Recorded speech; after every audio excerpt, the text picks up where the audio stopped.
que tentava papear.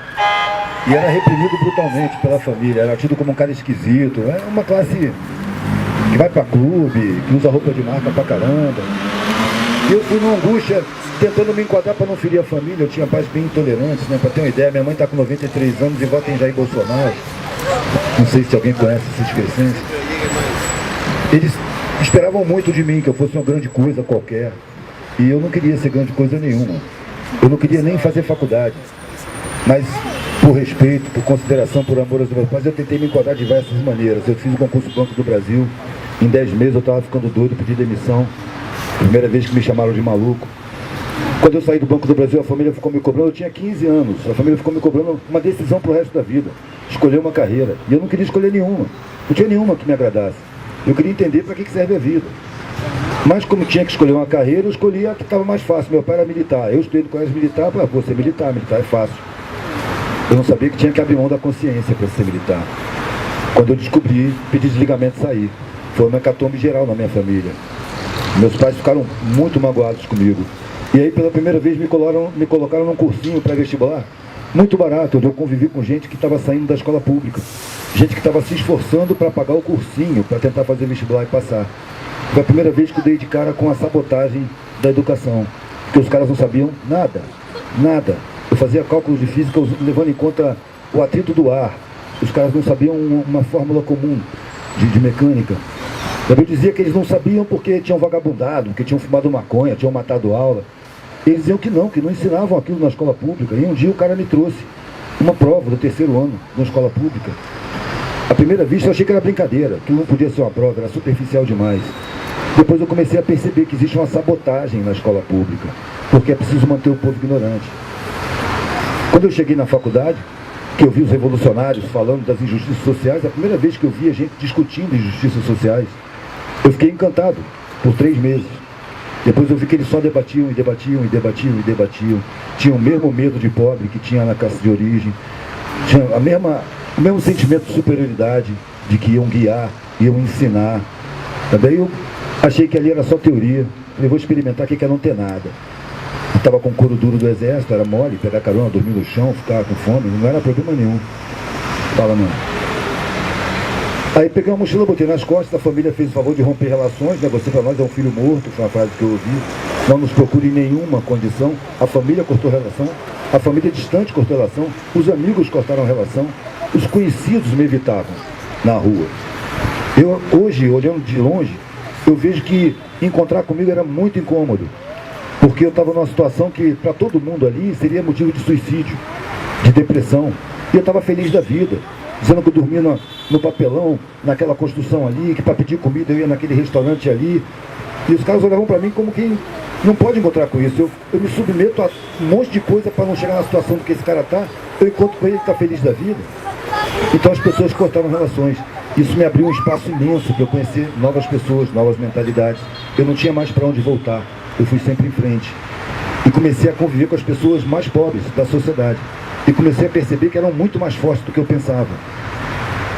Quando eu cheguei, as primeiras convivências, eu vinha com a ilusão universitária de que eu ia chegar ali ensinando para os ignorantes. Rapidinho eu percebi que o mais ignorante de todos ali era eu, que não sabia sobreviver sem grana. E os caras falam que estavam me ensinando. Eu comecei a perceber o que o Paulo Freire diz: não tem saber mais ou saber menos, tem saberes diferentes. Se eu tive um acesso privilegiado a conhecimentos que são negados à maioria das pessoas, eu tenho obrigação moral com essa maioria das pessoas de passar todo o conhecimento que eu tiver, de graça. É só a pessoa querer. Eu não estou ajudando nem ensinando, eu estou servindo. Eu estou me colocando como igual. Uma conquista muito difícil foi o sentimento da igualdade. A gente é condicionado a sempre se medir como superior ou inferior. Sabe? Se você é superior a alguém em alguma coisa, esse alguém é superior a você em alguma outra coisa.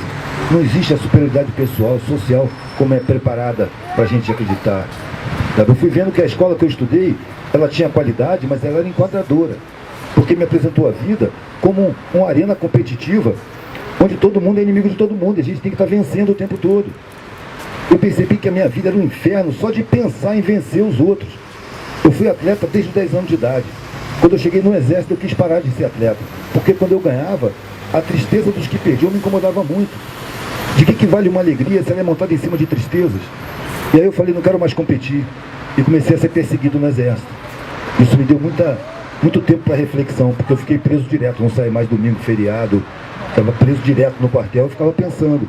Quando eu ficava muito puto, eu ia para a sala de lutas, que eu fazia várias lutas, botava o saco de areia, enchia o saco de porrada, saía tranquilo lá de dentro, mas já pensando que eu não podia ficar no exército. Mas sempre com medo de magoar a família.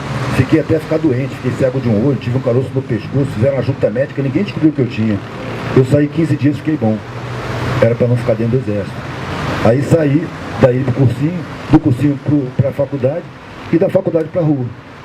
Porque a faculdade forma pessoas inseguras. E por serem inseguras, elas têm uma capa de arrogância, uma superioridade que a sociedade impõe. Foi o condicionamento que eu recebi, o condicionamento de ser superior. E foi contra ele que eu me debati, porque eu não sentia nas pessoas que me serviam inferioridade nenhuma. Ao contrário, eu sentia uma curiosidade muito grande, porque eles tinham um olhar diferente, uma espontaneidade muito maior, um jeito de falar muito mais claro. Era muito mais sentimento do que pensamento, muito mais sentimento do que a razão. E eu comecei a perceber que a sociedade colocou no patamar mais elevado de importância a razão. E é por isso que essa estrutura se explica. A razão comanda tudo, a razão explica tudo. Quando eu botei o sentimento em primeiro plano, primeiro, eu não quero mais vencer na vida, eu quero viver. Eu quero ser melhor do que ninguém. Isso de querer ser melhor do que os outros é um inferno. Eu não quero inferno na minha vida. Eu comecei a reparar que as pessoas se relacionam sempre com base nesses condicionamentos, assim como tem o de superioridade, tem de inferioridade. O cara me pergunta se eu tenho curso superior, eu não tenho, né? Eu entrei na faculdade e não terminei. Mas para isso ele vai se colocar abaixo de mim, porque ele não tem um curso superior. Ele não se vê como uma vítima de crime de Estado. Uma pessoa que está na rua não é um morador de rua, é um desabrigado do Estado. Está na Constituição do Estado que ele tem que garantir alimentação, moradia, instrução de qualidade, informação decente para todo mundo, atendimento médico quando é preciso. Está na Constituição, o Estado não cumpre. Não cumpre por quê? Porque ele está sequestrado por poderes econômicos, são bancos e empresas. É isso que ele está chamando de corporatocracia. Cadê? Aqui tem um livro muito interessante a esse respeito, escrito por um cara que era alto executivo de várias multinacionais, chamado John Perkins. O livro se chama Confissões de um Assassino Econômico. Ele, durante a vida profissional dele, ele tomou consciência que ele estava indo matar os países, criando dívidas impagáveis para dar direito às entidades financeiras de entrar na política pública do Estado e determinar quais são as políticas públicas. É isso que a gente vive aqui hoje. A educação pública é uma merda, não é por incompetência, muito menos por descaso. É uma estratégia de manutenção da ignorância para facilitar a dominação. Se o povo é instruído de fato, essa estrutura social não se sustenta. É preciso ter gente ignorante para fazer o serviço pesado, que é a grande maioria dos serviços, são a base da sociedade. Numa certa altura eu percebi que tudo na sociedade, quem faz, é gente pobre. Todo mundo hoje aqui comeu. A comida foi plantada, colhida, carregada e talvez preparada por mãos pobres. Todo mundo aqui está vestido. Todas as roupas foram cortadas e costuradas por mãos pobres. Esse cimento que todo mundo está sentado, mão pobre que botou. A universidade está construída, mão pobre que construiu. Ela está em condição de uso porque mão pobre faz a manutenção, mão pobre tira o lixo. Os pobres fazem tudo, absolutamente tudo na sociedade. E são enganados, sabotados, traídos, vítimas de crimes contra a Constituição e ainda perseguidos quando se rebelam, quando vão se manifestar. O sistema de segurança é treinado para ter ódio de pobre. Eu estava no exército, em 77, eu ouvi uma instrução que o tenente deu falando: o povo é uma massa amorfa e acéfala que precisa ser muito bem controlada para não se tornar perigosa. Essa instrução foi o primeiro passo para eu sair do exército. O exército não é isso que meu pai dizia, que era a proteção da população. O cara mais forte jamais agride um cara mais fraco. Um cara armado jamais aponta arma para um cara desarmado. A gente olha a atuação das forças de segurança e a gente vê que não é nada disso. Quando a gente entra lá é como se eu visse assim: aqui para você ser bom, você tem que ser ruim, você tem que ser perverso, você tem que espancar quem quer que seja sob comando. Ou seja, você tem que perder a sua humanidade. E o trabalho de instrução das forças de segurança é feito com psicologia do inconsciente para desconstruir a sensibilidade e tornar o cara capaz de fazer qualquer barbaridade sem ter problema de consciência, para não dar trabalho no departamento de psicologia. Eu estou vendo a sociedade assim, eu não posso aderir a nenhum desses valores. Eu vou escolher os meus valores. Eu percebi que dentro de mim estavam todos os valores. Tem gente que fala assim para mim: pô, então qual é a solução? Eu digo: não tem solução, tem caminho. E o caminho não começa quando a gente nasce, não. Ele já vem de milênios, já vem de milhões de anos. E não termina quando a gente morre, ele continua. A gente entra num mundo em mutação constante. Não dá para ficar esperando uma mudança, está acontecendo mudança o tempo todo, é permanente. E a gente está cheio de condicionamentos dentro da gente, desde pequenininho. Por exemplo, o ser humano ele gosta de aprender, ele adora aprender. A criança pequenininha, você tem que tomar cuidado para ela não se machucar, que ela mete a mão no que ela quer ver, põe na boca, esfrega no olho, engole se for o caso. O ser humano gosta de aprender, mas aí pega a criança com 7 anos e enfia dentro de uma escola. Primeira coisa que vão dizer para ela, você não vai se divertir aqui aprendendo, se divertir é na hora do recreio. Aqui a parada é séria, você vai se esforçar e é um sacrifício.